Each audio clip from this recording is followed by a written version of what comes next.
Broadcasting from the business capital of the world, this is the Podcast Business News Network. And welcome back to the show. We are so excited to have our friend Michel here joining us today. Again, that's the easy way to say it, but as Michel Polyakov is his real name. He's a man with many accolades as an author, as a poet, as a friend. He's just an amazing person living now in Atlanta, Georgia. And he's here, of course, to talk about all that he can help you with and empower you with his books, with his writing, poetry, and his inspiration. Welcome back to the show today. How are you?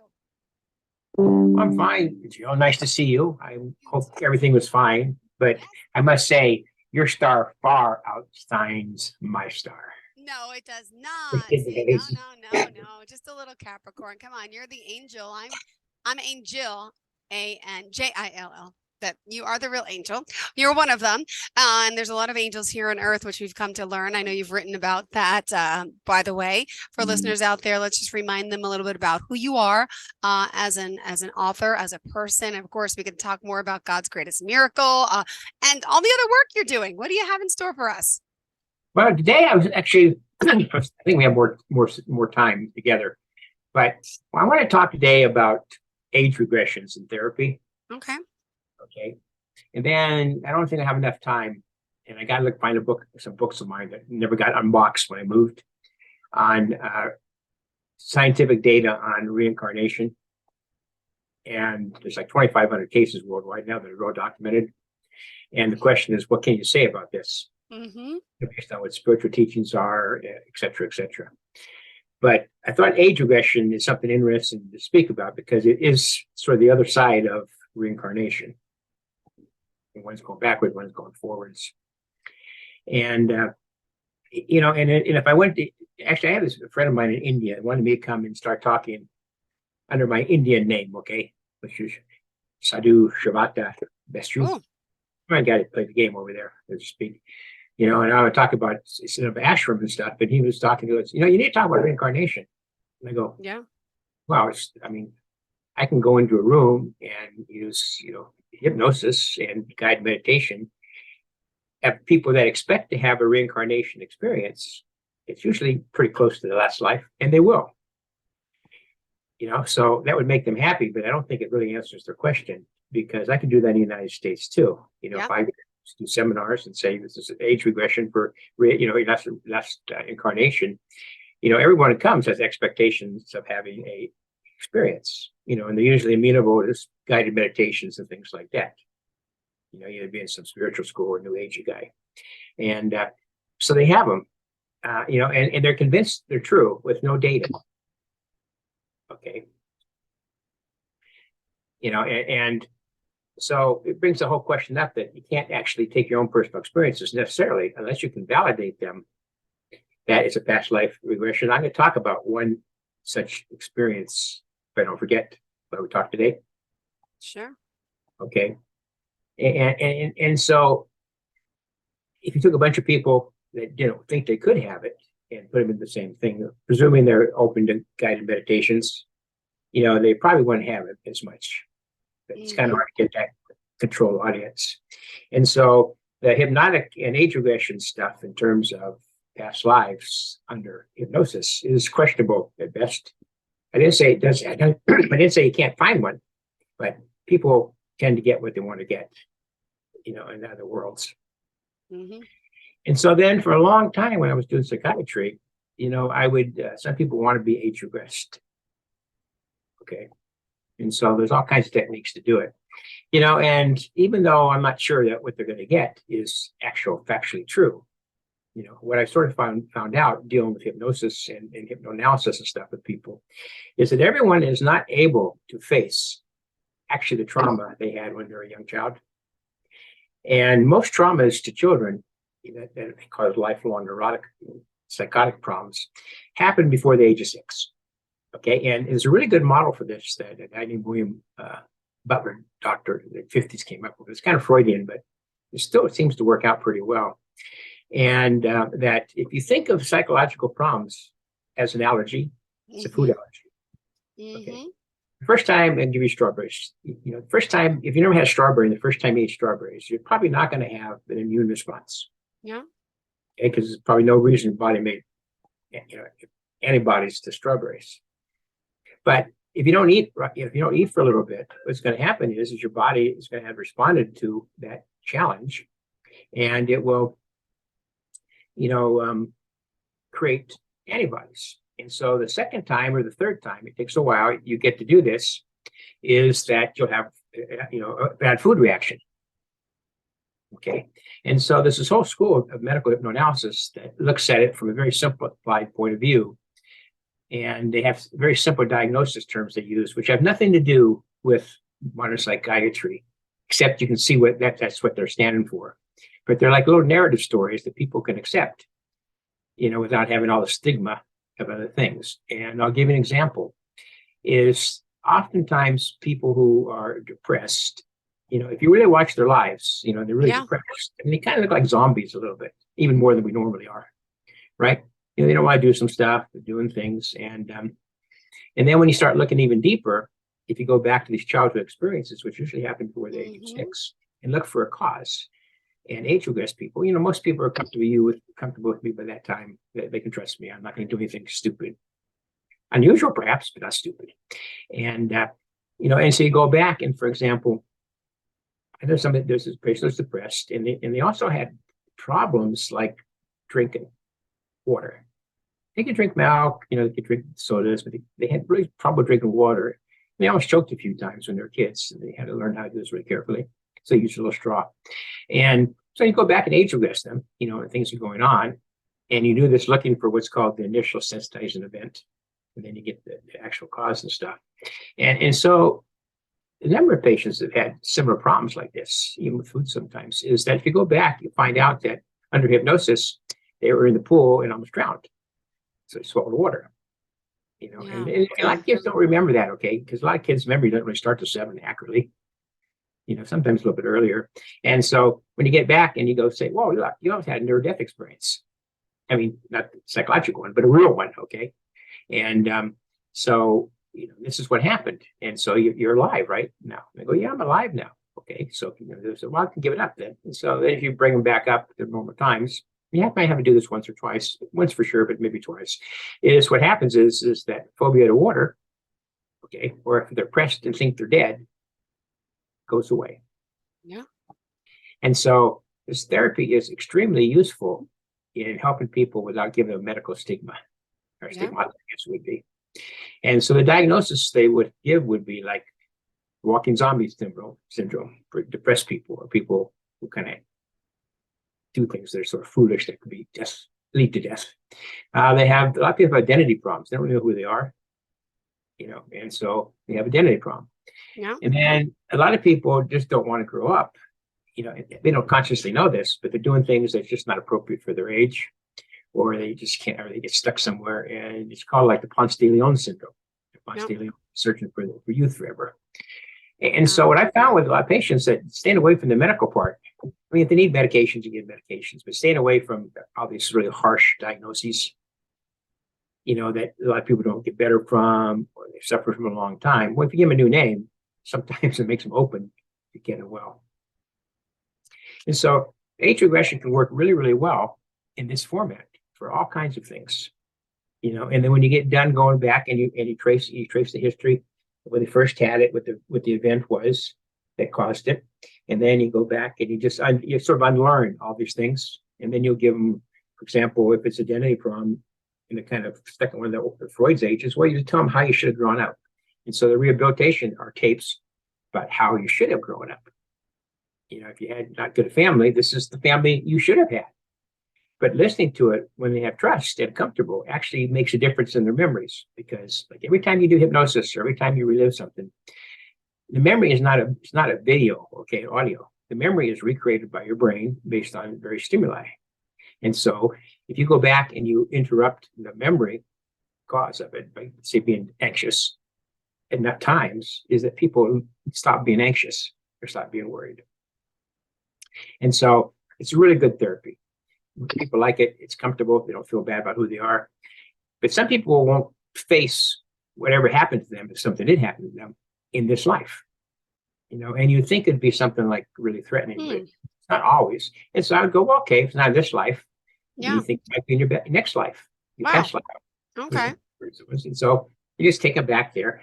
And now they're entranced. They've been working with you a long time. So I know they're susceptible to suggestions, even more than normal. And they're good fantasizers. Mm-hmm. They create good dreams and stuff. And so they go back and they find something. And then we talk about it, and as if it would really happened, which most of the time I don't think did happen. But it gives them an excuse, a permission to tell me what their problem is. Because some resistance, something's going on to it. And once we deal with it in its disguised form, and then when you go through rehabilitation stages, people get better. Okay. And so I see it as a therapeutic benefit to uncover problems that happen in this life. Because if you think about it, if we had to worry about every problem that happened in our past lives, we would not be able to deal with who we are today. I mean, life is bad enough, painful enough, trying enough without any stuff from the past other than when you're born. Okay. And so, it's really useful for that. But doing hypnosis to try to find past lives doesn't seem to be valid, which would make some sense. Okay. Now, there are some cases on record of people going back and speaking some unknown language, like Sumerian, okay, or Akkadian or something like that, or get a really good description of what happened in a certain place. I think Bridie Murphy was one of them, and I can't remember all the names, but there's a few cases that actually sound pretty good when you do it. But you got to be really careful when you're having somebody describe something, unless it's like a foreign language that hardly anybody knows these days. It's pretty good data because it's really, really, really easy to take what somebody says and key it to a foreign event if you know that event, because there's a lot of things that happen, right? Yeah. In fact, a lot of people believe in Nostradamus's quatrains, okay? But in order to show that there's probably not a real thing, is at the I think it's the Center for Inquiry into Paranormal Psychology, something like that. It's a skeptical choir guys. And they actually sat down with the computers and just came up with the same number of quatrains, just randomly, okay? And then they compared it to the same parts of history to see which one was more predictive. And it turned out they were the same. You see, so you have to be really, really careful when it comes to these vast data fields. But I will tell you one that I can tell you personally about, okay? And then I would tell you at the end, why I question even this. But I used to have this friend named Richard Gerlach, who used to be a chemist and became a chiropractor. And he had a thing called the New Frontiers Research Organization, which I was a member of.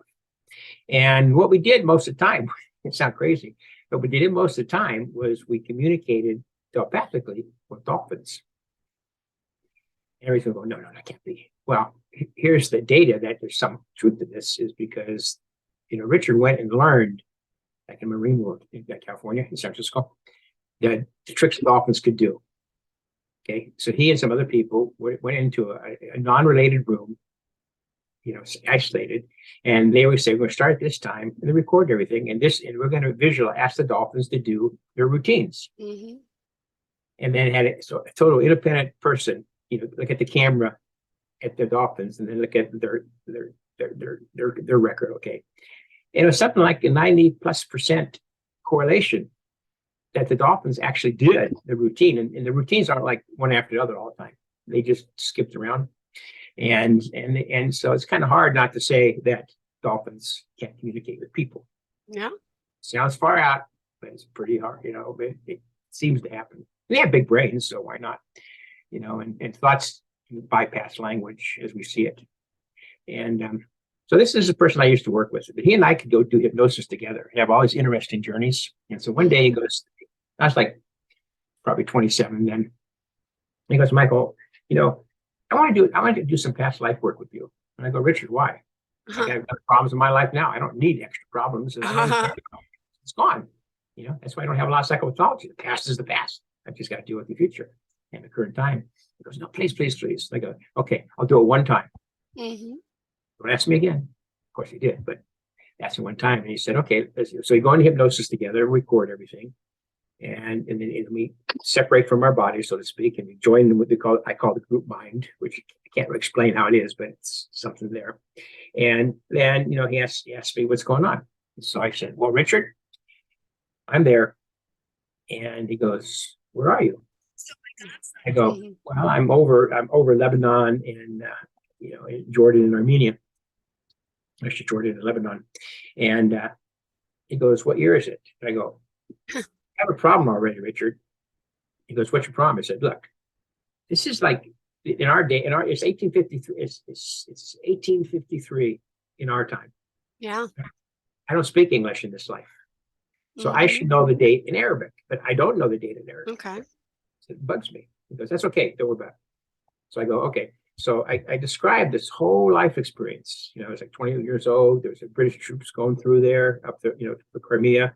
And, and certain people that were in the army thing, which was a Scottish brigade. And so when I got done, we're talking about it, and he goes, well, where are you? What's the name of your town? I go, Richard, I told you, I don't know Arabic. It's like the date. I just have to guess.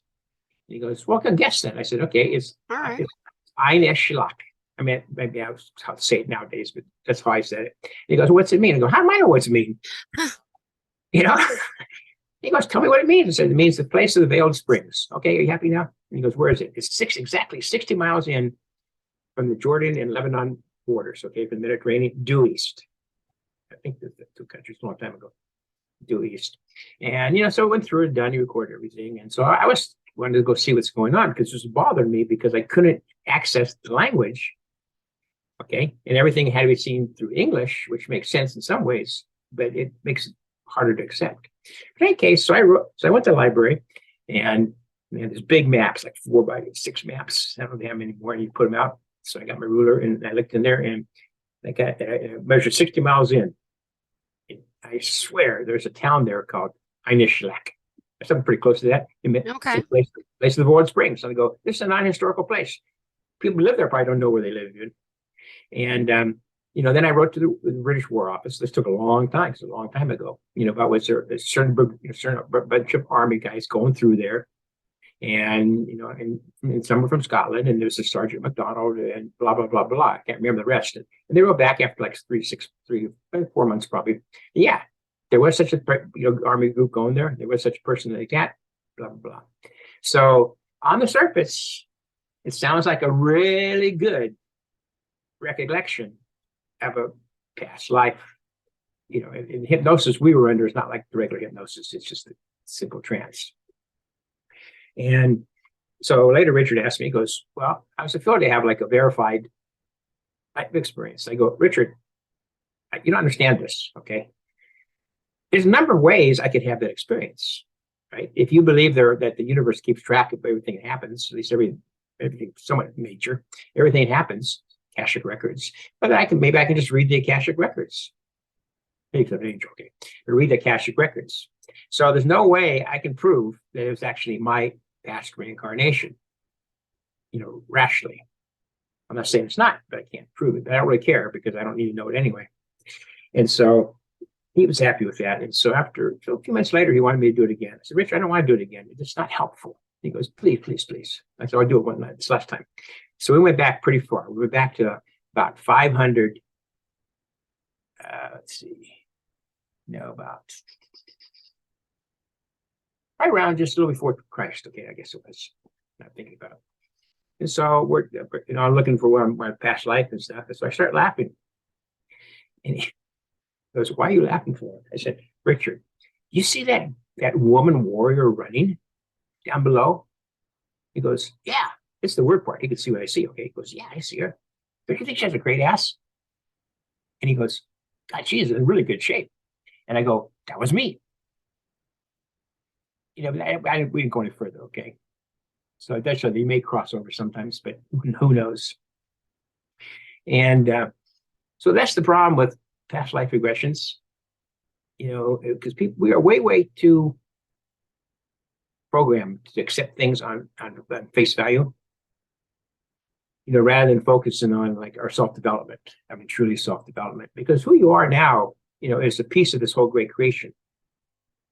In some pieces, like in a chess game or kings and queens, and some are just pawns, but you can't play chess missing a piece, and so if people would just not worry about the past, not worry about these miraculous things, and just learn to pay attention to their lives, try to wake up in their lives, and find a school or a pathway that fits their nature to become conscious and aware. So they're doing the most service they possibly can in whatever little realm that God or the universe gave us, you see. And then that's why everybody should die like a human, not die like a dog. And it's really crude, but it has this point. But we can't, we're born easily, but dying, to die with honor, and to die knowing that, you could have done better, but you actually didn't waste your life. Whether it was just helping your kid become a musical player or something else, or helping save dolphins. I mean, whatever your chore was, you found it and you did it. And then that's good, but we don't do that usually because we aren't taught to do it. Which is something can be fixed, which I'll talk about one day. But how much time do I have left? About 5 minutes? You're good. Go for it. Okay. I wrote a poem for you. Don't worry. Thank you. For me? Thank you so much. It's not erotic, okay? I want to hear it. But it's a short future, okay? It's called An Ode Love. It was a frosty, freshly fallen snow morning. Father Frost had been busy the night before. The laughing sun beamed, radiance running through the blue sky to kiss Mother Earth. The grandchildren, 2 little ones, rosy smiling cheeks, were on holiday at the old country estate hidden in the Carpathian Mountains. The little ones believed that grandparents lived in Father Frost's ice palace, for everywhere ice-sculptured animals wriggly rose around each winter. Grandfather and grandmother were ancient, but they managed Father Frost's ice palace well. On this day, the little ones begged and begged, "Grandmother, grandmother, come and build a snow princess with us. Please, please," jumping up and down. Grandmother said, "Let's go, children. Find your warm boots, mittens, and fur coats," and off they ran happily. Grandfather, who was much more ancient than grandmother, shuffled off to get her boots, mittens, scarf, and fur coat. Grandfather took such good and loving care of his beloved. The little ones quickly returned and started dressing. "Grandmother, where's your coat? We are almost ready. Why do you let dear grandfather fetch your winter things? He takes such a long time." Grandmother smiled as she sat in her rocker. "Come here, my darlings. I will answer your question." And they rushed to her side. "I love your grandfather as much as I love God. He protected and provided for me for over 60 beautiful years.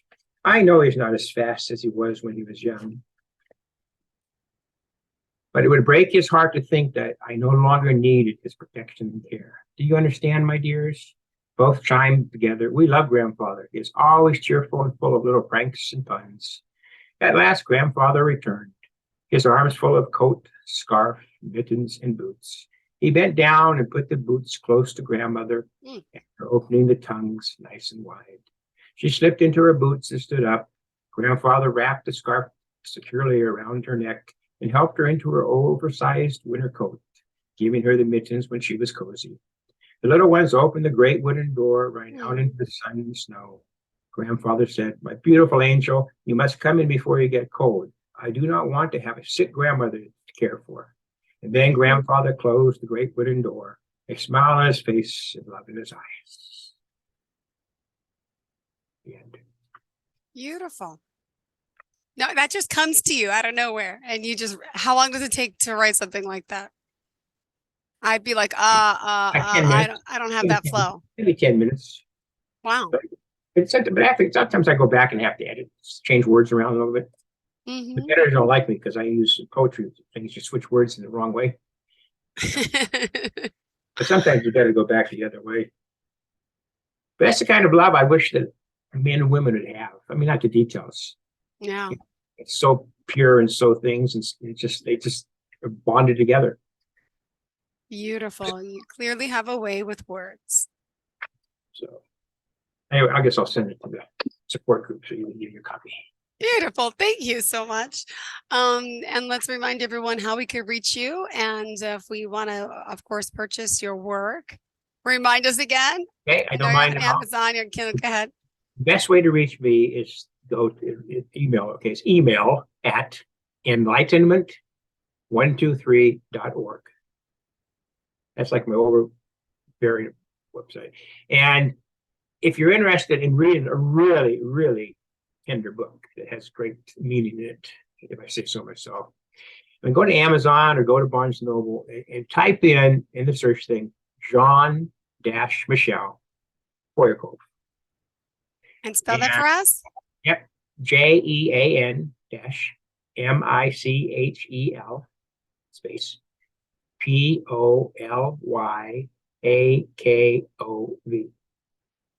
And there's an ebook, and there's a paperback, and there's a hardback. If you can afford the hardback, it's really cool compared to the ebook. But if you like it, if you don't like it, just leave a review. Yeah. That helps me a lot, because books are not sold on quality anymore. Books are sold on how many reviews you can get, even if they're bad. And so this book is about Two Little Angels. It's about spirituality and religion.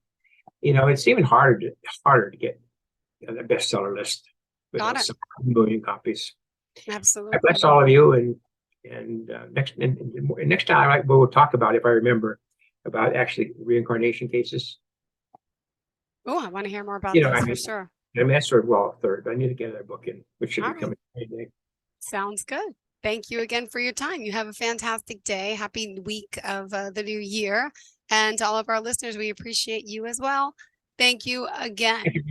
Are you looking for even more of the podcasts and hosts that you love? The Podcast Business News Network is proud to announce that you now have even more ways to listen live. Check out the MyTuner Radio, online radio box, and Simple Radio apps on iOS and Android, or find us online. Search for Business News Network on mytuner-radio.com, or search Podcast Business News Network on streama.com and onlineradiobox.com/US. Take your podcast on the go and don't miss a minute of the action.